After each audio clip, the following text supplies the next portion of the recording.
గుండెల్లో బలమున్నది, మనకు చేతుల్లో చేమున్నది. చంద్రశేఖర్ సార్ గారికి, అలాగే రవికిషోర్ రవివారి గారికి, మన ఏపీఎం అన్నారాయణ గారికి, తెలుగుదేశం అందరికీ కూడా నమస్కారాలు. అలాగే మీడియా మిత్రులకు కూడా నమస్కారాలు. ముఖ్యంగా ఈ వెనుకంజలో ఉన్నది అనేది ఒక సమాచారం.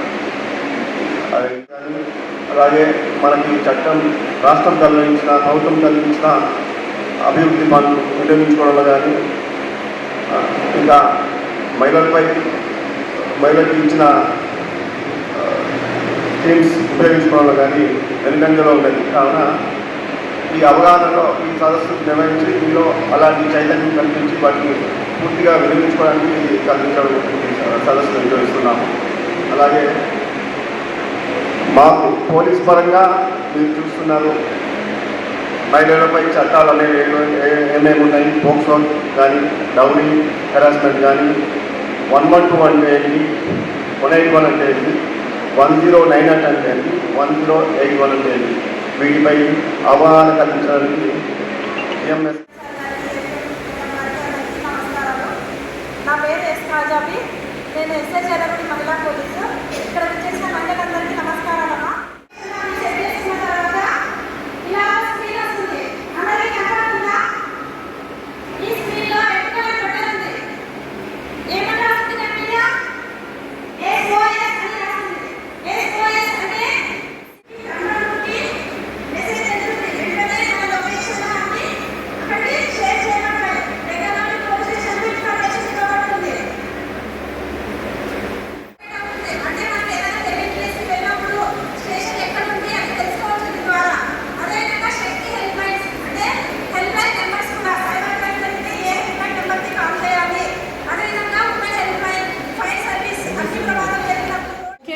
వాళ్ళ దృష్టిని మనం బాగా పెట్టుకోవాలి. అంటే ఆ అమ్మాయికి ఆ యొక్క ఆలోచన శక్తి అనేది అప్పుడు వాళ్ళు డెసిషన్ మేకింగ్ చేసుకునే వాళ్ళతో మాట్లాడి కొంత టైం అనేది కేటాయించుకోవాలి. ఎంతసేపు ఉన్నా మనం ఏదో సంపాదించుకోవడం చేయడమే కాదు.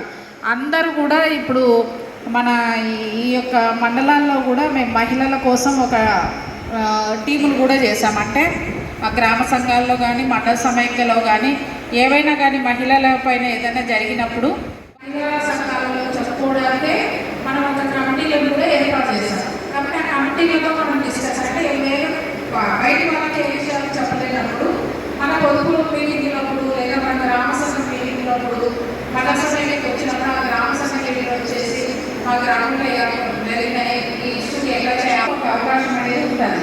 కాబట్టి ప్రతి ఒక్కరు కూడా మీ యొక్క చిన్న సంఘాలు మీటింగ్లో కానీ, గ్రామ సంఘాల మీటింగ్లో కానీ మీరు ఏదైనా ఉన్నప్పుడు మేమే ఒక్కరు పోయి చెప్పుకోలేము అని అనుకున్నప్పుడు మీరు ఈ కమిటీల ద్వారా కొద్దిగా మీరు ఊళ్ళో ఎవరికి చెప్పుకోలేక, కంప్లైంట్ ఇచ్చుకోలేక లాస్ట్కి ఎవరైతే రేప్ చేసి చంపేశారో వాళ్ళని మీరే కనీసం తీసుకొని బాడీనైనా తీసుకొని శ్మశానం దాకా తీసుకొని వస్తారు అని చెప్పేసి అంతా కలిసి ఆ అమ్మాయిని మామూలుగా చనిపోయినట్లు, ఏదో అనారోగ్యం వల్ల చనిపోయినట్లు దాన సంస్కారాలు చేసి కూర్చోవేయడం అనేది జరిగింది.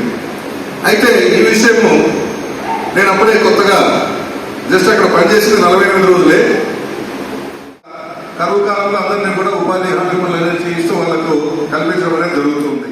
ఏ కార్యక్రమంలో ఉన్నా స్త్రీలకు పురుషులకు సమానమైన పనికి సమాన వేతనమే కల్పించాలి కానీ వేరువేరుగా చూపించకూడదు. అంతేకాకుండా రైట్ అగెనిస్ట్ ఎక్స్‌ప్లాయిటేషన్ అని చెప్పేసి, అంటే స్త్రీల యొక్క శరీరాన్ని, అలాగే ముఖ్య అతిథులుగా ఈరోజు మనం ఉన్న ప్రభుత్వం చాలా మంచి ప్రభుత్వం.